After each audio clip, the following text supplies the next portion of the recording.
right, a sea of umbrellas as commuters try to make it through this soggy mess. A really rainy day out there.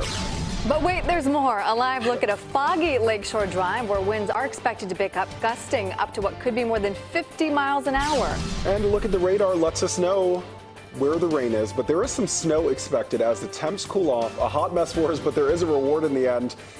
Golden Weekend is on tap for us. A very good morning to you. Thanks for joining us. I'm Lionel Moyes. Good morning. I'm Erin Kennedy. To lay it all out, we begin with meteorologist Megan Glaros. Good morning, Megan. I think most people would like to skip the next 48 hours and go right to Friday where the sun makes a return. But for now, we have rain across Chicagoland. The winds are starting to pick up. Rain's a bit more consistent from around Aurora straight up north into Wisconsin. A little bit of a break for you, northwest Indiana, Will County and Kankakee. But take a peek at this. You'll see that the lake looks bright purple because we're going to be experiencing such windy conditions. There'll be small craft advisories out. We've also got a Lakeshore flood warning for Lake and Porter and Cook County in Indiana, and a high wind watch all across these counties as well. Reason for it, winds are going to pick up to 50-mile-an-hour gusts, and the potential for waves in excess of 20 feet is there beginning overnight tonight going into tomorrow. Now, right at this moment, temperatures are still in the 40s for most of the area, but Waukegan has cooled into the 30s. We'll see everyone cool to the 30s through the course of the overnight,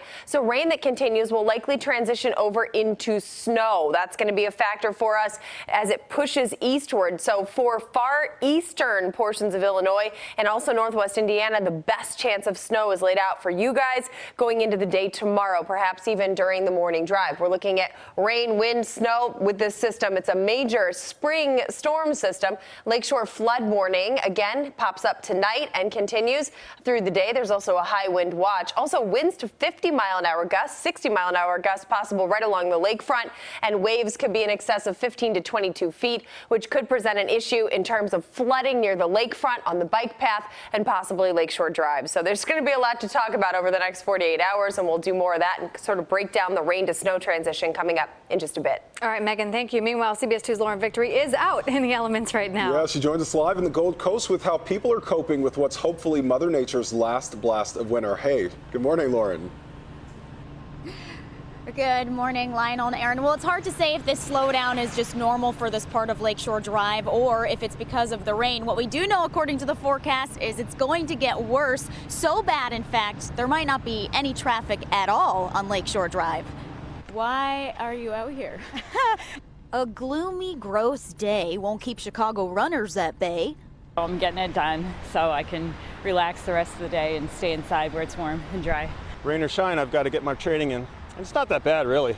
But worsening of this weather might mean a wrench in later plans.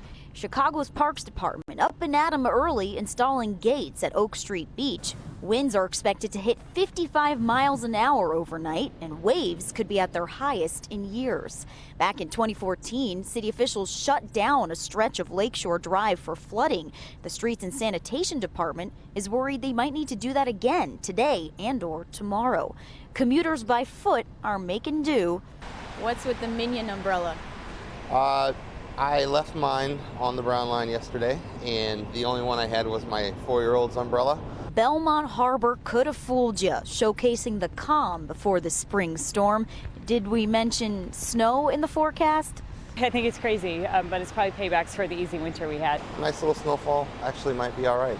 I was invited to go to the Sox game tomorrow, and we're not going tomorrow because there's a chance of snow. So I'll be out here running, but I won't be sitting in the bleachers. Now, speaking of the Sox, you're taking a live look at Guaranteed Rate Field right now. Their second game this afternoon is postponed because of the weather. Rain, of course, also canceled their official home opener on Monday. And Aaron and Lionel, it doesn't look good for tomorrow either. Reporting live, I'm Lauren Victory, CBS 2 News. Yeah, the only thing that looked good about this story was that Minion umbrella. Lauren, thank you. Good find. All right, yeah, my umbrella inverted when I went outside just now. You can stay up to date on all of Megan's weather warnings. She did let me know that would happen. Also the watches that she's following as well. All you have to do is download the CBS Weather app to your smartphone. It's free. You can get it in the App Store or on Google Play.